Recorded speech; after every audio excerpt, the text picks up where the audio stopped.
UGM nggak dipercaya, Barreskrim nggak dipercaya, KPU nggak dipercaya, terus yang mau dipercaya siapa? Kampus yang mengeluarkan sudah menyatakan itu asli, dikuatkan sekarang oleh Barreskrim setelah di Labkrim dan lain-lain. Kemudian masih tidak percaya. Kenapa mereka tidak percaya pada UGM? Karena tokoh-tokoh UGM adalah pendukung rejim Jokowi.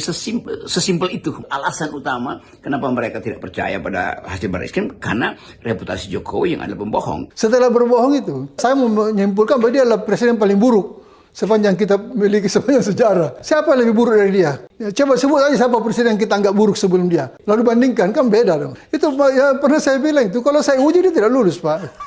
Ya, masuk IP tidak lulus ya. Yang berani berbohong itu luar biasa. Kebohongan mengenai SMK ya? Itu sampai sekarang belum pernah dia perbaiki. Belum pernah dia minta maaf bahwa saya telah membohongi kamu mengenai SMK. Itu wawancara khusus, Pak, oleh satu stasiun televisi. Sekarang berapa sih harganya yang bisa dijual nanti? Hitungan terakhir 95, tapi nanti kalau sudah produksi massa tentu saja ada rekalkulasi lagi. Tetapi yang kita juga sekarang ini bingung, pesanan sudah kira-kira lebih dari 6.000. Dan pada kapasitasnya setelah uji emisi, setelah nanti sertifikat uji tipe ini kami pegang, perkiraan saya bisa 3 sampai 4 kali lipat yang pesan. Padahal kemampuannya baru 200-300. Kira-kira 200 sampai 300. Jadi kalau Mas Tommy mau pesan sekarang, nunggunya 3 tahun. Begitu sangat istimewanya mobil ini. Presiden mau membuat pabrik sendiri, bikin mobil SMK sendiri, yang bener aja kamu itu gimana? Gimana? Tanggapan? Loh itu urusan orang industri, urusan saya, urusan apa dengan produksi SMK itu? Nggak ada urusan, nggak. Presiden mau membuat pabrik sendiri, bikin mobil SMK sendiri, yang bener aja kamu itu gimana? Itu kan sangat meyakinkan pada waktu itu. Jadi kebohongannya luar biasa. Dan hanya orang yang sakit jiwa yang bisa berani berbohong seperti itu. Itu kalau orang normal tidak mungkin, Pak. Itu risikonya besar sekali. Tidak beranikan itu menyangkut konsekuensi sosial, psikologis. Psikologis dia akan dicap sebagai pembohong, dan itu beban paling berat. Ya, dan konsekuensi sosial dia menjadi orang yang tidak bisa dipercaya lagi. Saya udah jelasin tadi, UGM itu memang lembaga resmi, itu kewenangan dia mengatakan itu. Kemudian tetap aja tidak dipercaya. So mau apa lagi? Ya Pak Jokowi lapor. Tetapi kesan saya, semua yang diutus oleh Jokowi untuk membela dia di depan kamera televisi itu gagal. Karena makin dangkal argumennya. Ya percaya aja bahwa kan itu Barreskrim. Percaya aja bahwa UGM adalah institusi yang resmi. Iya, justru orang tidak percaya, itu yang mesti dijelaskan. Kenapa orang nggak percaya pada UGM? Kenapa orang nggak percaya pada Barreskrim?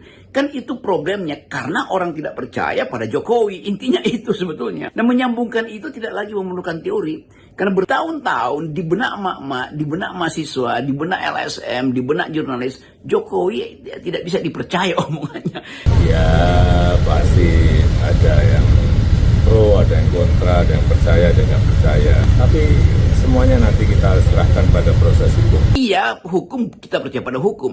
Tapi kita tidak percaya pada lembaga-lembaga hukum di Indonesia. Kan itu soalnya kan. Tentu saja hukum bisa kita percaya kalau dia memproduksi keadilan dan kejujuran secara konsisten dan koheren. Nah, hukum tertinggi itu adalah Mahkamah Konstitusi. Nah, di situ terjadi manipulasi tertinggi. Ngapain percaya pada hukum yang lain kan intinya kan. Begitu banyak hakim yang disogok kok dan jadi tahanan KPK, ngapain mesti percaya? Kan itu dasarnya kan. Jadi kegagalan para pembela Jokowi dalam soal ijazah ini itu seolah-olah itu menegakkan benang basah, dan basahnya itu basah kena oli itu. Nah, coba aja negakin benang basah kena nggak pernah kering itu. Jadi kemampuan berpikir dari mereka yang membela Jokowi akhirnya dipertontonkan dalam bentuk kedunguan karena berupaya untuk membela sesuatu yang bahkan membuat kalimat sederhana aja udah nggak bisa. Jadi kita ini belum membentuk satu peradaban kerakyatan yang memberi harga diri pada bangsa. Bahwa bangsa ini harus anti kebohongan. Bahwa bangsa ini harus sensitif terhadap kemungkinan penipuan penguasa. Apalagi terhadap kejahatan-kejahatan yang konkret seperti penindasan atau penganiayaan dan segala itu tidak perlu sekolah tinggi-tinggi kalau itu. Tapi kalau menyangkut kebohongan ini kan perlu ada sensitivitas. Kalau Anda punya intelektual secara minimum saja, Anda masih tersinggung dibohongi. Ya harus tersinggung. Kok ada orang membohongi kita secara terbuka gitu. Dia mewariskan beban bagi rakyatnya yang sangat berat. Jadi kebohongan-kebohongan dan kealpaan-kealpaan itu jadi bebannya luar biasa. Belum lagi beban-beban nyata yang lebih bisa diperhitungkan. Misalnya beban utang negara. Ini tidak pernah dalam sejarah Republik ini presiden meninggalkan utang sebesar itu. Ya karena itu tadi, dari perilaku yang kita pelajari, dia sendiri yang menampilkan dirinya seperti itu. Menjawab pertanyaan saja tidak bisa. Yang paling cilaka itu kalau ditanya sesuatu, dia bilang, kok tanya saya gitu. Ini kan bukan Sri Mulat, bos. Ya, kalau Sri Mulat bisa begitu untuk lucu-lucuan, ini negara yang diurus ini. Harus kelihatan dong konsistensi kepemimpinan itu. Jadi leadership itu memang tidak ada. Ya termasuk memaksakan pemindahan ibu kota itu. Itu saya heran. Kenapa dia tidak bisa gentleman?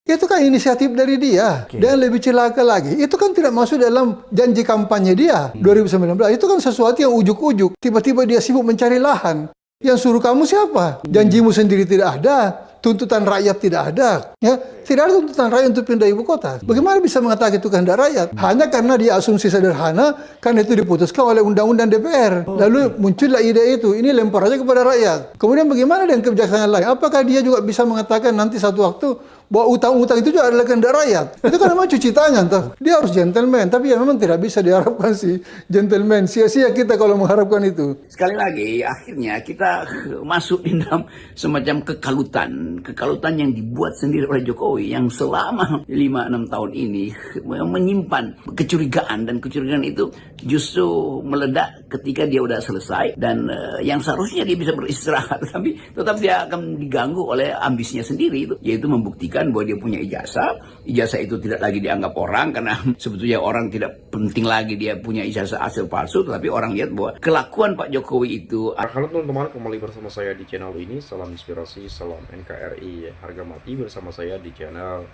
NES 2045 yang membahas seputar politik, pendidikan hingga budaya. Ya, penyampaian dari Rocky Gerung, Pak Jokowi, Waketum Projo, dari Pak Rias Rashid, ya, ini membongkar atau mengingatkan kita kembali bagaimana jejak digital, track record, dan lain sebagainya soal Presiden ke-7 RI, Bapak Joko Widodo, yang saat ini sudah punya tugas sebagai mantan presiden, tetapi belum bisa tenang karena ada berbagai kasus-kasus yang belum terpecahkan dan terselesaikan.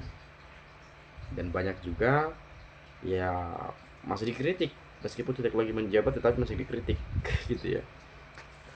Ini soal ijazah, soal bagaimana ya macam-macam, soal mobil SMK, dan juga kembali soal IKN, ya, banyak sekali ya, banyak sekali. Dan ya saya rasa saya sudah sering sekali membahas ini, dan bila mana teman-teman punya pendapat lain nanti boleh silakan sampaikan di channel ini ya. Nah, di sini saya akan coba ulas bagaimana penyampaian dari kawan-kawan kita, teman-teman masyarakat Indonesia tentunya. Manusia menganduh wohin pakarti, ikan membusuk mulai dari kepala. Ya kalau sudah kepalanya busuk ya semua ikutan busuk gitu ya, logika berpikirnya ya. Mobil SMK diguyu hayo hau mas presenter digugu ngakak huha huhe katanya. Lama amat kebobrokan Jokowi kaya raya tapi jahat kepada rakyatnya. Tadi termaksud targetnya kebenarannya ya. Hukum Allah, orang pembohong dilaknat ya. Ijazah asli tinggal legalisir kampus walaupun 100 lembar. Itu dekan dilegani Pak Rocky Gerung dan Prasetyo. Ijazah asli nggak dibawa asli fotokopian kemana-mana, tidak masalah untuk ngelamar kerjaan. Yo Pak Rocky Gerung, Pak Prasetyo. Suka menjarakan orang, ngelaporin konco didor di penjara dikasih fotokopian. Dulu pengadilan bikin ruwet, kisruh buet, kenapa tidak mau tunjukkan ijazah asli ya. Rakyat RI akal sehat menanti pengadilan untuk mengadili Jokowi dan finalis dan ternak yang melanggar hukum. Sekedar mengingatkan untuk Mulyono dan ternaknya, Rasulullah SAW bersabda, beritahukanlah kepadaku tentang apa yang aku lihat. Kedua malaikat menjawab, ya, adapun orang yang engkau lihat dirobek mulutnya, dia adalah pendusta. Dia berbicara dengan kedustaan, lalu kedustaan itu dinukil darinya sampai tersebar luas, maka dia disiksa dengan siksaan tersebut hingga hari kiamat. HR Bukhari. Ya. Jadi ya tunjukkan gitu ya. Yang bela kemungkinan orang-orang sakit jiwa, picik, munafik, dan kerjanya senang jual diri jadi penjilat, sangat memuakkan. Ya, memang kadang-kadang kita kita berpikir simpel saja. Kadang-kadang kita sudah, oh ini benar salah nih gitu ya. Oh ini jelas sudah berbohong. Tapi yang anehnya masih ada yang bela, masih ada yang mendukung, masih ada yang berusaha mengcounter itu. Saya nggak tahu ini, makanya nggak heran kalau masyarakat bilang termul, penjilat, ini itu macam-macam. Ya, saya juga agak heran juga sih sejauh ini kok bisa. Misalkan soal pembangunan IKN yang katanya investor banyak segala macam, tapi sih yang katanya juga tanpa menggunakan APBN, tapi tetap saja mana investornya mana yang dikatakan itu kan harusnya sudah berbohong, tapi ada aja nanti tuh yang bela gitu ya. Soal ijazah palsu misalnya, polemik ijazah palsu ya, katanya masyarakat nanti tunjukkan saja, kalau memang punya asli kenapa takut menunjukkan, kenapa nggak tunjukkan sama sekali, segala macam gitu ya. Ada konternya nanti tuh, ada yang bela, wow kan itu hak, kan itu begini begini.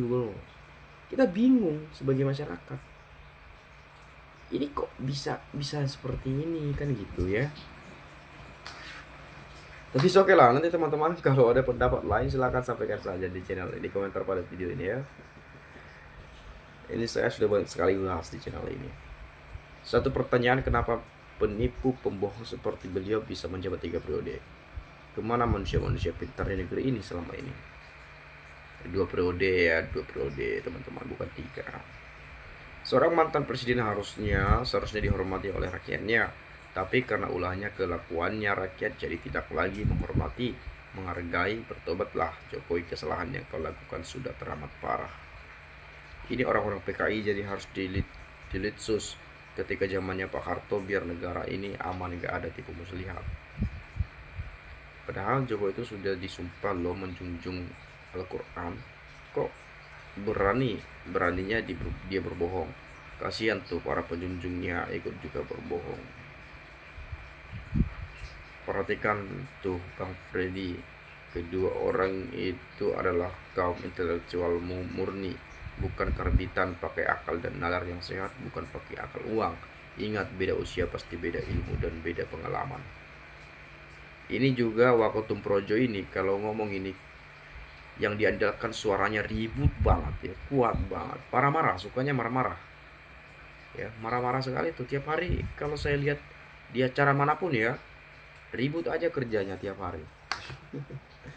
Saya lihat di acara iNews ribut, saya lihat di ILC ribut, suaranya keras, kencang, kuat, kayak nggak terima aja gitu masukan orang lain ya. Dan ya oke lah teman-teman, saya nggak lanjut lah ya. Jadi pokoknya beliau ini ya, saya melihat ya ribut aja kerjanya terus ya, kuar-kuar, suaranya kencang dan lain-lain ya. Kami tidak butuh informasi sana sini, kami tidak butuh pengakuan dari orang yang mengaku temannya Jokowi. Kami hanya butuh Jokowi untuk menunjukkan ya wujud asli ijazahnya gitu ya, yang diklaim asli dari UGM. Saya juga seperti itu, saya nggak peduli, saya nggak butuh lah. Saya alumni begini begono, saya orang dekat Jokowi, saya begini, saya begitu, saya pernah lihat ini itu dan macam-macam atau apapun ceritanya, saya nggak butuh sebagai masyarakat Indonesia. Apalagi kaum penasaran. Kita hanya membutuhkan ini yang tadi seperti ini. Saya sama pikiran saya sama Markadina Saputro ini. Kita ingin Pak Jokowi legowo untuk menunjukkan wujud asli ijazahnya yang dia klaim asli dari UGM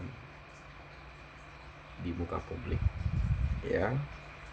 Tapi memang ya nggak sembarangan juga. Tapi ya setidaknya beliau tunjukkanlah, kalau ada hal-hal yang ingin diblur ya diblur saja, nggak masalah. toh juga ijazah bukan aib, toh juga ijazah adalah kebanggaan. Jadi harapan kita Pak Jokowi legowo untuk menunjukkan wujud asli ijazah yang diklaim lulusan dari UGM tersebut. Mungkin saya minta maaf kalau ada penyampaian ucapan yang salah dan kata-kata yang tidak menyenangkan. Saya minta maaf sekali lagi, tidak bermaksud hal-hal negatif lainnya.